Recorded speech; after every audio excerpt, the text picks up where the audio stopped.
Hello everyone, my name is Lance090 and welcome back to Let's Play Crusader Kings 2, The Reaper's Due. So we're still getting things set up here because there's a lot of setup in Paradox games. Particularly in this one, even more in EU4 I think. We should get married. No, we shouldn't. Again, we have that Gavelkind law. I guess I can show you guys that now actually. Laws, Agnatic Elective Gavelkind. The titles of rulers are divided among the children of primary heir, who is elected by the members of the ruling dynasty. The law defaults to the promogenitor. You get no prestige penalty for having unlanded sons, and can have a 30% larger domain. That's what a demesne is. I'll just call it domain because it's easier. Demins. Destruction of tiles under any form of Gavelkind succession is not allowed. On succession in the kingdoms and empires, new kingdoms might be created for younger sons if possible. Junior heirs always get the choice to declare independence without making a war. Only males can inherit. So there's basically like a civil war every time you die. Is basically what that means. It's really bad. So that's why you have to make sure there's only one successor, which we're going to make our son. And we can only vote for him, so it's not even like a completely guaranteed. If our vassals hate us, they might put someone else in. Get married? No, can I just dismiss this? Because I'm not gonna.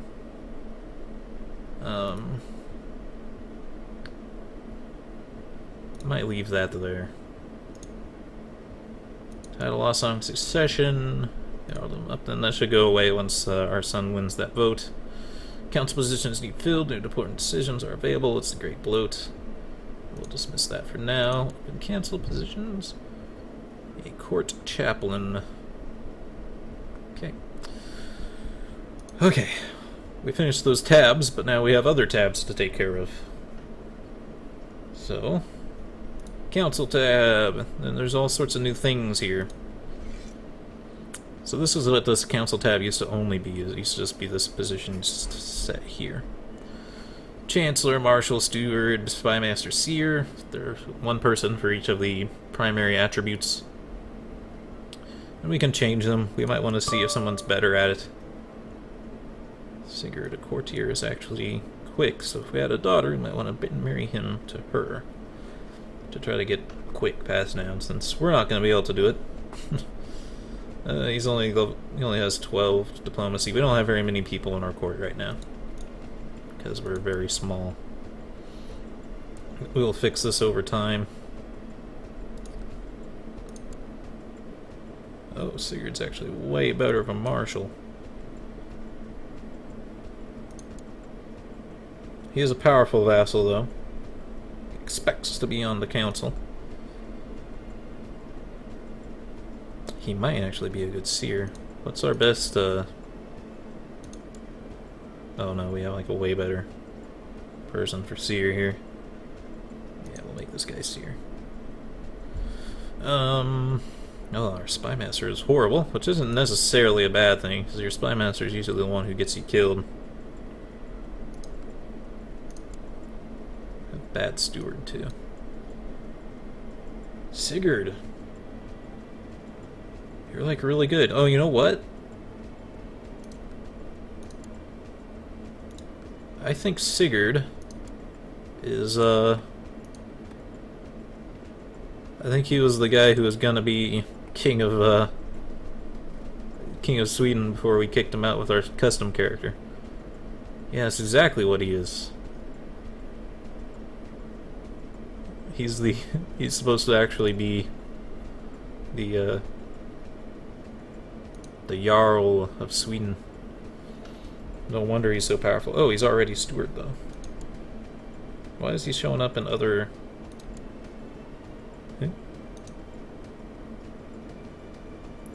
I just put him there? I don't think I confirmed that, though. Okay, that's fine. Wish we had a better spymaster, though. Marshal. Yeah, that's weird. Now he's not showing up in the list. Okay. I guess did I kick someone out on accident, or did the thing just need updated?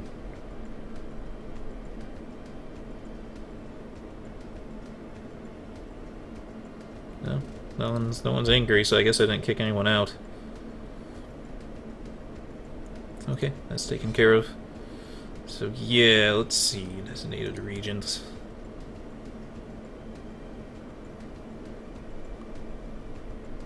If we die and our heir isn't of age, this is who it would be.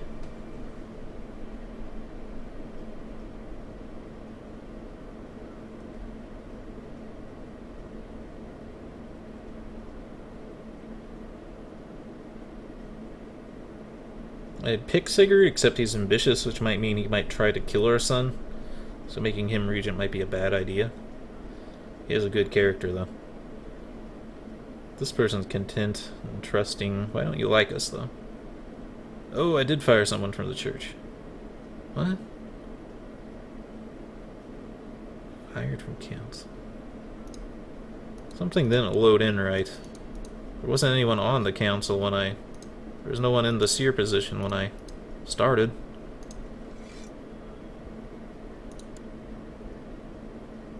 You're not in this list, buddy. Some kind of glitch must have happened to kick him out. Anyway. It seems like these 2 slots are important, so I am going to try to fill them. If you are angry, it might do you. Nah, we need someone who can, like, actually kind of lead. Trusting... Erudite... Cynical...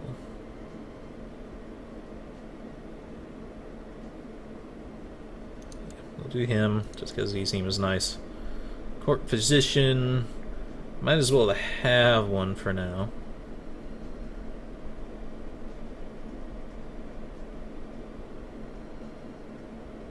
This guy has 1 extra point of learning. This guy kind of has better traits, though. This guy's like scared and cynical and stuff.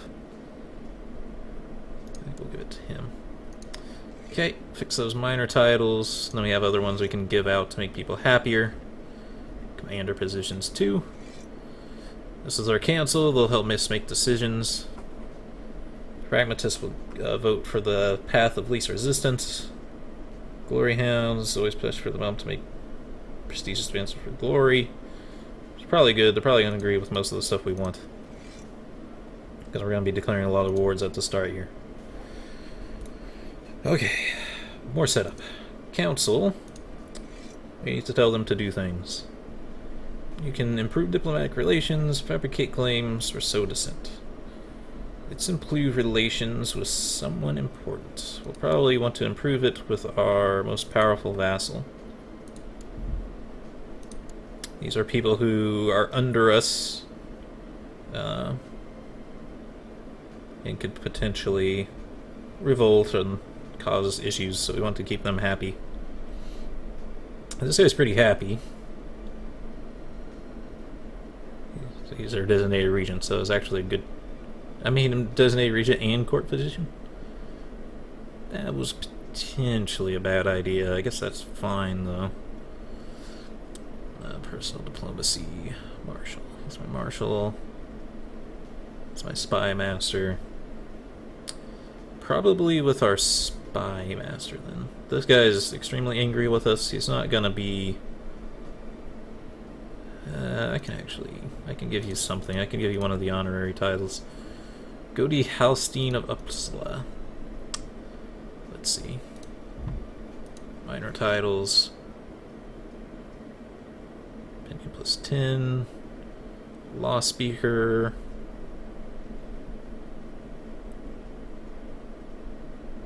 Monthly salary, monthly prestige. I have to pay them for these titles, I guess.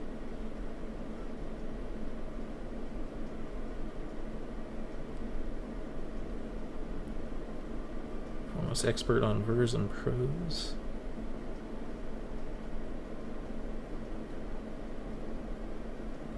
I don't know. He kind of seems like a law speaker type person.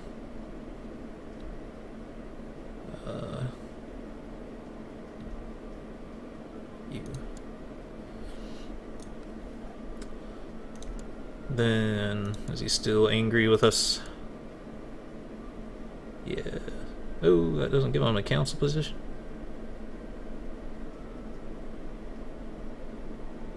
No, just gives him a plus 10 separately. He's only 7% of my forces. He is in my capital, though, which is kind of a problem. I think we'll still replete relations with the Spy Master. Where is he exactly at?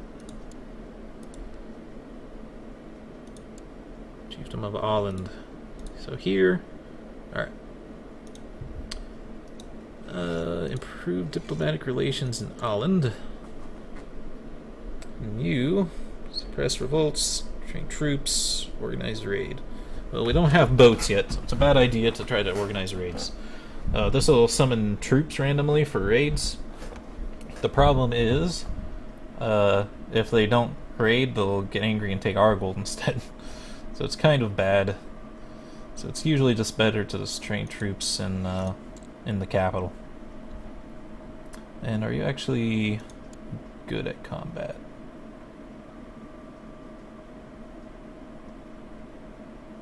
I don't think he's actually very good at combat. I don't think he has any special abilities here. So we don't exactly want him leading troops anyway. Are you any good at leading troops? No. Neither one of these guys needs to lead troops then. Our steward. So members of your tribe in the county, I'll change culture. Go to culture map mode. We don't own anything that's not Norse right now, so it's not too important to try that. Oversee construction, increases build time if we're building something, with a chance to be a master builder. Build legends, raises warriors and where we train them at. Warriors are used for war. They're just like the raiders. If you don't wage war with them, they'll be angry. And then they'll, I think they take you prestige. But we probably will be able to use them, so I think I will do that. A Spy Master can scheme. This kind of protects us from enemy plots or helps us make plots against other people. But the Spy Network helps us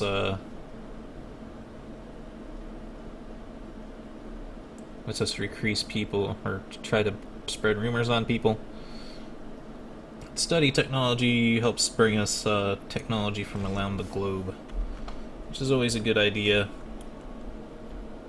We'll do it in the Byzantine Empire just because they're the most advanced right now. But we'll do it just outside of the capital, because they're likely going to put all their spy masters and stuff in their capital as well, and that'll put him at risk. So if we put him just outside the capital, he'll still have really advanced technology to look at and just be a little bit safer. Is there any reason we might need you to lead troops? No. What about our steward? Yes, we do need you to be able to lead troops. And then our seer, who's actually really good at their job, can convert people to our religion, improve relations with spiritual leaders. This could be one of our spiritual leaders, or it could be like the Pope, depending on what you're more worried about. Or you can build zeal, which will allow you to build zealots, which, like the raiders, they're for specific things. In this case, it's fighting people who are of a different religion than you. And there's some different religions up here. There's this Sumanisco religion. But we might just try to improve relations with the guy who really hates us right now, the goatee. And I don't need you to lead troops. No, I do not. Oops. Are you a commander? No, I need to make Sigurd a commander.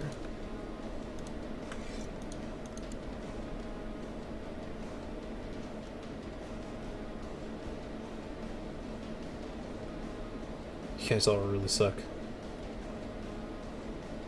Courtier, Courtier, Courtier, Chancellor. Okay, I can replace any of these guys, so I think I'm gonna fire you. I'm doing this wrong, by the way. I can right click to make this a little bit faster. Relieve commander. And let's put Sigurd as a commander. Now we have someone who's actually competent at reading troops. Okay. Now we can actually play the game. No, not really. Technology. Can't research anything yet. We'll want to do legalism and shipbuilding as fast as we can. So they're both very important. It'll be a long time before we can, though. Laws. Go to low tribal organization. Implement empowered council. Implement war declaration committee.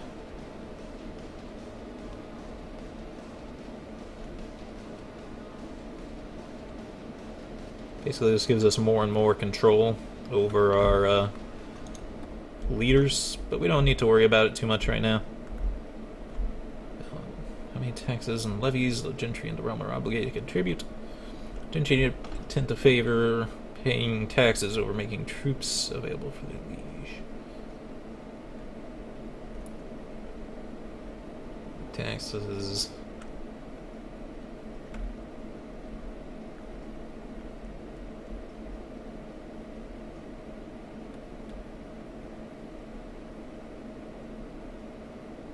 I don't think I have any reason to change these. Should be fine. We'll want to change those kinds of things later, but right now it's not too important because we don't make very much money anyway. Independent nomadic rulers do not get liege levies from their vassals, so we don't get any troops to help us out in combat. Best we can do is call in people as our allies if we need to. Intrigue is just where plots and stuff are going on, and some special decisions. Like they said, we can do the Great Bloat if we want to do it. It costs 50 gold, so we probably don't want to. And we also like to have prisoners to sacrifice for that kind of thing. You can promote a soldier from the ranks of your army. Yeah, and then I can invite different people to court, so I can have more people to do things. Which is always good, but it costs money or prestige or all sorts of things. Actually, it only costs 1 gold now. I think that used to be a lot more expensive. I think it used to be like 25 gold or something. I can go on a grand hunt, commission a runestone, all sorts of new things, adopt feudalism, etc., etc. No factions yet. The dramatic faith. The holy site is under my control. It is under control of the dramatic faith. So these are the holy sites of Norse religion. You can see there's one here, here, here, and here. This one is under enemy control. Actually, no. There's also one here. This one's under enemy control. This one's under control of a person that isn't exactly completely Norse. This one's Denmark, this one's Sweden, this one's Norway. So we want to get those under our control as soon as we can. Because after we get 3, or is it 4 of them? I think it's 3. Once we get 3 of them, we can reorganize the Germanic faith, which is a really awesome thing. And that about covers it. So now we can actually get started.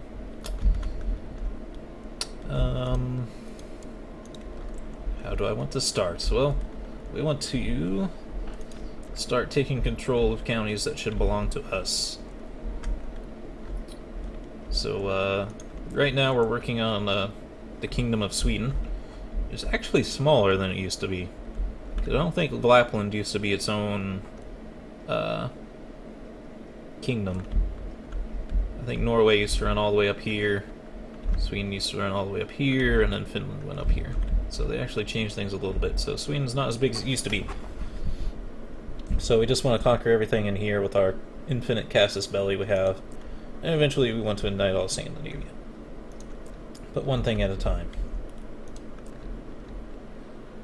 Right now we have parts of these two duchies, so it might be good to get them underhand first. We have all of them in Upland. We just need this one, which is a 2-parter, and these 2 for this 3-parter. We can take this in one foul swoop, because this guy owns quite a bit. How many soldiers do you have, buddy? You have 9,200, or 928 troops. We have 1.9k troops, almost 2,000 troops. So we should be able to do that. And we want to kind of grab these funds first down here if we can, because otherwise Denmark probably will. And Denmark's actually going to be a big competitor for us. Also, if we ever have trouble in a war, we can call, well, we can call our allies. But we can also, in intrigue, I believe, maybe it won't show up here, raise tribal army. We can spend 500 prestige to get 5,000 troops, 2,000 troops. I think it's 2,500 troops. Really cheap. And so if you're really in a bad spot, we can do that. And we probably will be at some point need to do that. So it's also good to check those prestige scores on these people, because they can do it too, since they're Norse as well. Yeah, I think the best move is to try to conquer this guy right off the bat, because if we get his territory, we'll basically get his troops later, and we're going to want them to fight Denmark if we have to.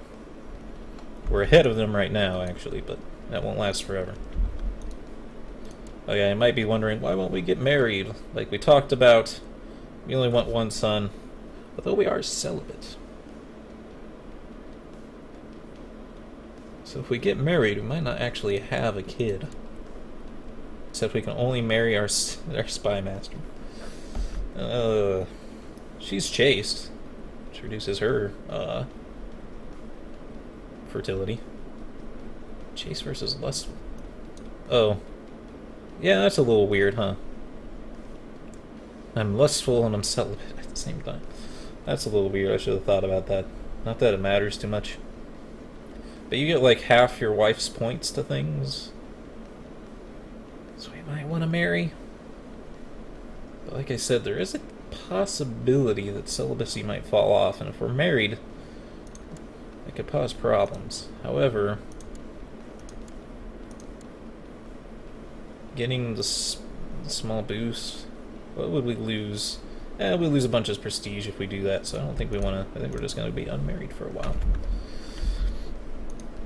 Alright. To war with us. I need to get in the habit of just doing it the quicker way. Right-clicking on things. Declare war. You are part of Sweden, yes. Yes, you are. Although you own territory out of Sweden, which maybe could cause more. The thing that's tricky with the Norse, we have the subjugation CB. The problem is, okay, so once in your lifetime, if you don't have the become king of X, you can declare war on one country for free. What you want to do with that is you want to use it on like Denmark or Norway or Finland if they form Finland. And there's no Norway yet either. But Denmark's the best example here because they're actually solidified. We want to use that for Denmark because they don't count under our CB against all of Sweden. Problem is, it's listed under the exact same name. Let's see here. This also says subjugation. And see one that's like we know 100% for sure is part of Sweden. Declare war. This also says subjugation. So you can mess up. You can accidentally waste your good CB instead of using your infinite declare one. We're going to use our good one against him. There's one last thing we should check though on him. Do you have any allies? You do. You have someone who can give you 900 troops.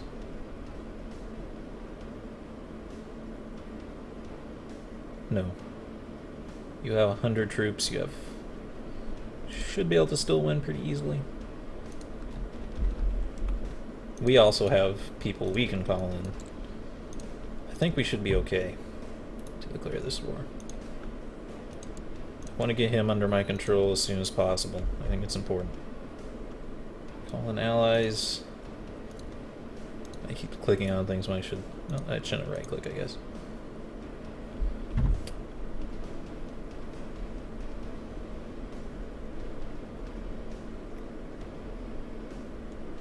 Let's call them to war if they'll help.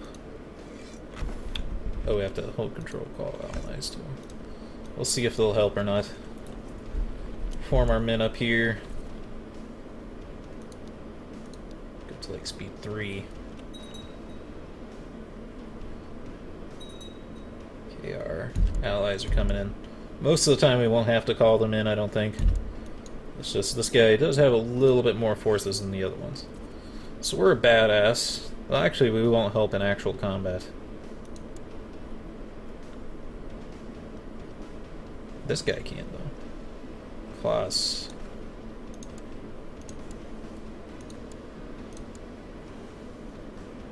Actually, I should command the army that's a little bit better, just in case something goes horribly wrong.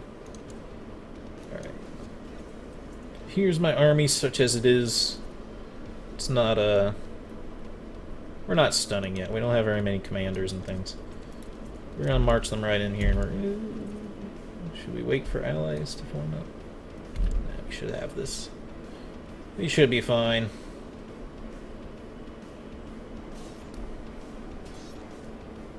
Defending... Yeah, we're squishing them pretty good. Someone sent us some kind of marriage offer. Alright, we squished him. Pretty good. We captured this dude. He's our prisoner. He's a decent spy master. He's zealous. He's cruel. He's shy. He's ambitious. So he's actually kind of a problem. The reason I look is there is like a system to like recruit prisoners now. So if he was like a actually might not be able to as these kind of people. Oh, we can. He hates us. Or our difference at least minus 25. That sounds backwards. His opinion difference between me and him has to be at least negative 25. It's negative 22. He has to hate us more to want to be... That doesn't make sense. But whatever. You think if he likes us more, he'd be more likely to recruit. But yeah, we don't want him anyway because he's kind of shitty. But if he was a commander, then we'd probably want him. And let's keep squishing their army. See, if Shattered Retreat is on, he'd be running to like China or something. He'd be running really far away instead of running to the next province over, which is how the game used to always work. And this is Enraged Marriage. To the heroic Jarl Eramar, may you live in harmony and concert. You propose that Grand Chief Frederick of Saxony and Hafridish marry. You just want to marry one of my...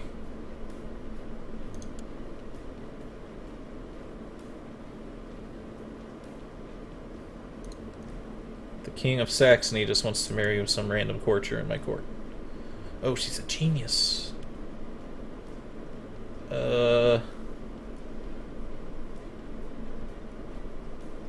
She's a genius, though.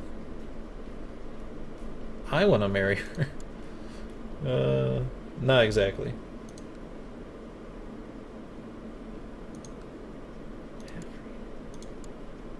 Did she, like, just become of age? She did.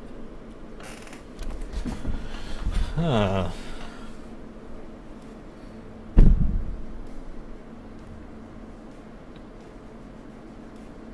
That's interesting.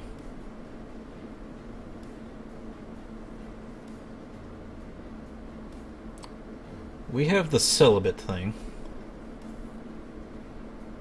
She's a genius. I'm trying to decide if I want to marry her now and kind of hope that we can shake celibacy, or if I should save her until my son is of age to marry.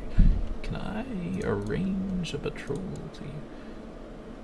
It says I'm his educator there, but I don't think it says that I am here.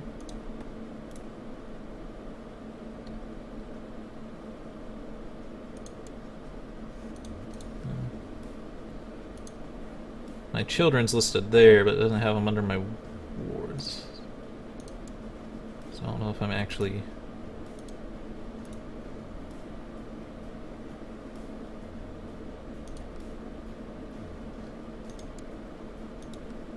I think I have to arrange a betrothal. Yes, I can arrange a betrothal to her. Oh, that's perfect. I'm gonna do that. I know there's a 10-year a 10-year age difference between them, but holy crap. Genius is really good. It would have been even better if I could have babies with her, but since I already have a son, that could cause some issues. And because we're also celibate. Shivjern has been captured in battle, is now my prisoner. Also, there's no such thing as closed borders in CK2 compared to EU4. So they can run into these guys' territories if they want to. They keep capturing people. A noble has distinguished himself in this battle. Perhaps I can make use of him. Broker gains 50 prestige.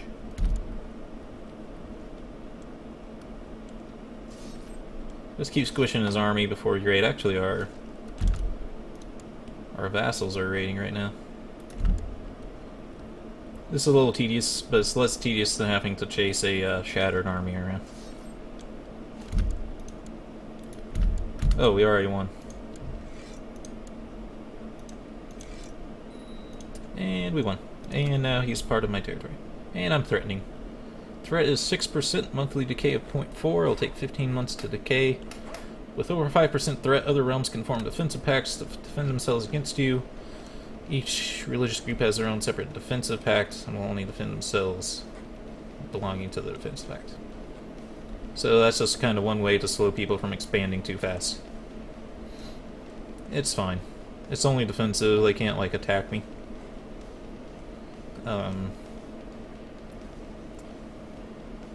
As your threat increases, larger and more distant realms are allowed to join. As your threat decreases, larger and more distant realms are forced to leave the threat pact.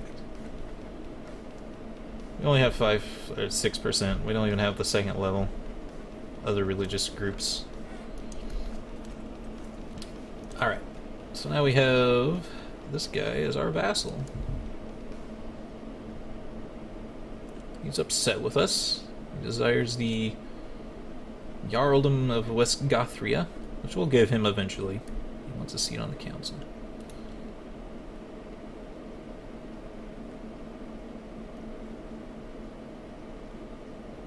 Honorary tiles that come with a seat on the council attached to it to your vassals to appease them. He is powerful. I think it is potentially a good idea to kick someone off our council to put him on. Seer of Upland, Chief of Bornhelm, Marshal of Upland, Steward of Upland, Commander of Upland. Here.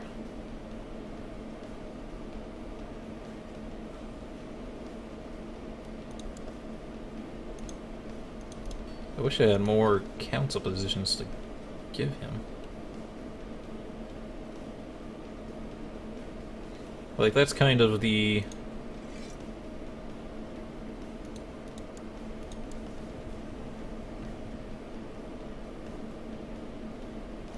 That's kind of like the main problem here. Is these guys are the same as these guys, I do believe. Plus I think there's one other slot that isn't here. No, they're all 5 from this council. So, if you want to not cause problems, you have to appoint people who might not be fit for the... Oh, he's fit for the job, though. I like you, though. You're really powerful. You're content, though. Yeah. He's too good. He's too powerful to not appease. And besides, he's good at it, so... he might as well have it. Now he's not angry. Our strongest vassal is no longer a problem for us.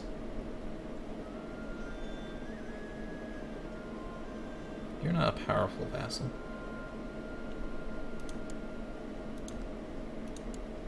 All you have is my temple and my homeland. It is a holy site temple, maybe that's why it says he's powerful.